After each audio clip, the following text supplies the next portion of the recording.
नमस्कार दोस्तों, आपका स्वागत है हमारे चैनल पर। आज मैं आपको प्रदोष व्रत कथा सुनाऊंगी। आप कथा को ध्यान से सुने। अगर आपको कथा अच्छी लगे तो हमारे वीडियो को लाइक करें, कमेंट करें। तो आइए कथा सुनाते हैं। कार्तिक शुक्ल प्रदोष व्रत, बुधवार 13 नवंबर 2024। बुध प्रदोष व्रत, सभी मनोकामनाएं पूर्ण होती हैं। बुध प्रदोष व्रत कथा। प्राचीन काल में एक गरीब पुजारी हुआ करता था। उस पुजारी की मृत्यु के बाद उसकी विधवा पत्नी अपने भरण पोषण के लिए पुत्र को साथ लेकर भीख मांगती हुई शाम तक घर वापस आती थी। एक दिन उसकी मुलाकात विदर्भ देश के राजकुमार से हुई, जो कि अपने पिता की मृत्यु के बाद दर-दर भटकने लगा था। उसकी यह हालत पुजारी की पत्नी से देखी नहीं गई। वह उस राजकुमार को अपने साथ अपने घर ले आई और पुत्र जैसा रखने लगी।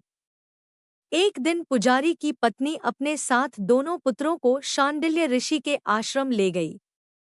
वहां उसने ऋषि से शिव जी के प्रदोष व्रत की कथा एवं विधि सुनी तथा घर जाकर अब वह भी प्रदोष व्रत करने लगी। एक बार दोनों बालक वन में घूम रहे थे। उनमें से पुजारी का बेटा तो घर लौट गया, परंतु राजकुमार वन में ही रह गया। उस राजकुमार ने गंधर्व कन्याओं को क्रीड़ा करते हुए देखा तो उनसे बात करने लगा। उस कन्या का नाम अंशुमति था। उस दिन वह राजकुमार घर देरी से लौटा। राजकुमार दूसरे दिन फिर से उसी जगह पहुंचा, जहां अंशुमति अपने माता पिता से बात कर रही थी। तभी अंशुमति के माता पिता ने उस राजकुमार को पहचान लिया तथा उससे कहा कि आप तो विदर्भ नगर के राजकुमार हो ना, आपका नाम धर्मगुप्त है। अंशुमति के माता पिता को वह राजकुमार पसंद आया और उन्होंने कहा कि शिवजी की कृपा से हम अपनी पुत्री का विवाह आपसे करना चाहते हैं। क्या आप इस विवाह के लिए तैयार हैं? राजकुमार ने अपनी स्वीकृति दे दी तो उन दोनों का विवाह संपन्न हुआ। बाद में राजकुमार ने गंधर्व की विशाल सेना के साथ विदर्भ पर हमला किया और घमासान युद्ध कर विजय प्राप्त की तथा पत्नी के साथ राज्य करने लगा। वहां उस महल में वह पुजारी की पत्नी और पुत्र को आदर के साथ ले आया तथा साथ रखने लगा। पुजारी की पत्नी तथा पुत्र के सभी दुख व दरिद्रता दूर हो गई और वे सुख से अपना जीवन व्यतीत करने लगे। एक दिन ने अंशुमति को अपने जीवन की पूरी बात बताई और साथ ही प्रदोष व्रत का महत्व और व्रत से प्राप्त फल से भी अवगत कराया। उसी दिन से प्रदोष व्रत की प्रतिष्ठा व महत्व बढ़ गया तथा मान्यतानुसार लोग यह व्रत करने लगे।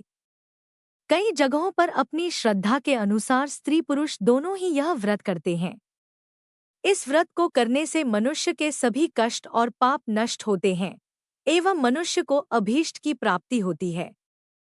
प्रदोष व्रत की पूजा कब करनी चाहिए?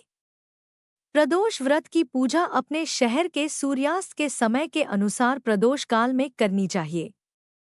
प्रदोष में क्या न करें? प्रदोष काल में भगवान शिव की पूजा किए बिना भोजन ग्रहण न करें। व्रत के दौरान अन्न, नमक, मिर्च आदि का सेवन न करें। प्रदोष व्रत विधि।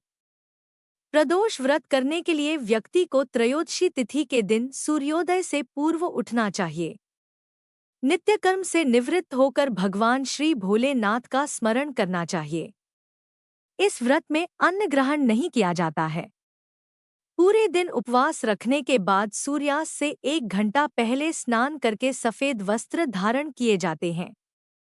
पूजा स्थल को गंगाजल या साफ जल से शुद्ध करने के बाद गाय के गोबर से लीपकर मंडप तैयार किया जाता है। अब इस मंडप में 5 रंगों का प्रयोग करके रंगोली बनाई जाती है। प्रदोष व्रत की पूजा करने के लिए कुशा के आसन का प्रयोग किया जाता है। इस प्रकार पूजा की तैयारी कर उत्तर पूर्व दिशा की ओर मुख करके बैठना चाहिए और भगवान शंकर की पूजा करनी चाहिए। पूजा में भगवान शिव के मंत्र नमः शिवाय का जाप करते हुए शिव को जल चढ़ाना चाहिए। प्रदोष व्रत महिमा। प्रदोष व्रत करने से 2 गायों के दान के समान पुण्य फल की प्राप्ति होती है। प्रदोष व्रत के संबंध में एक पौराणिक तथ्य यह उभर कर आता है कि एक दिन जब चारों ओर अधर्म का बोलबाला होगा, अन्याय और अनाचार का बोलबाला होगा, मनुष्य में स्वार्थ की भावना अधिक होगी। अच्छे कर्म करने के स्थान पर व्यक्ति नीच कर्म अधिक करेगा। उस समय जो व्यक्ति त्रयोदशी का व्रत रखेगा और शिव की पूजा करेगा, उस पर शिव की कृपा होगी। जो व्यक्ति इस व्रत को करता है, वह जन्म जन्मांतर के चक्र से निकलकर मोक्ष के मार्ग पर आगे बढ़ता है। उस व्यक्ति को उत्तम लोक की प्राप्ति होती है। प्रदोष व्रत का महत्व। मान्यता और आस्था के अनुसार इस व्रत को स्त्री और पुरुष दोनों ही करते हैं।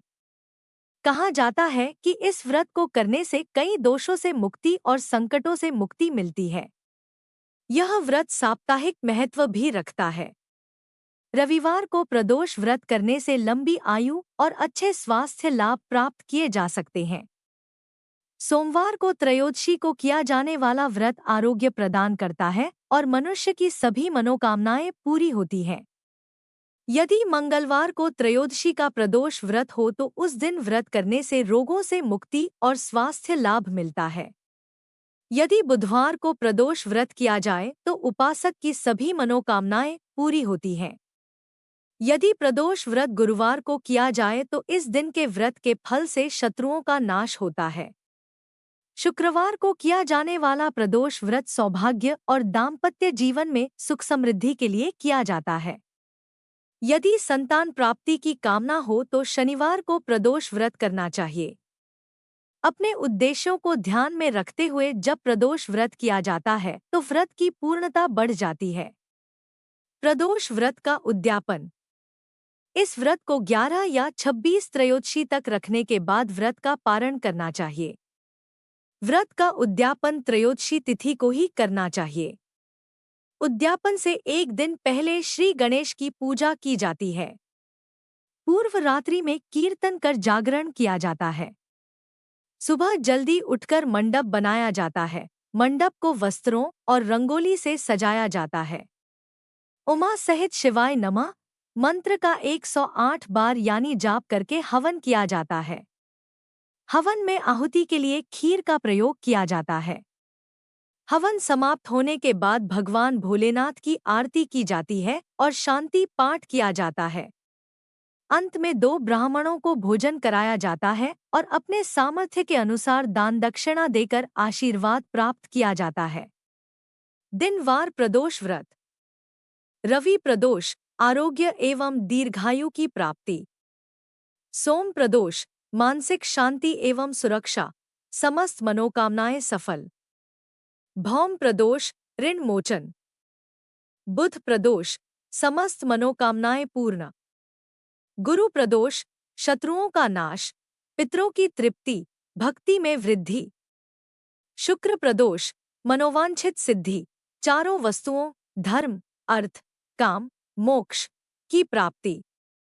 शनि प्रदोष संतान प्राप्ति।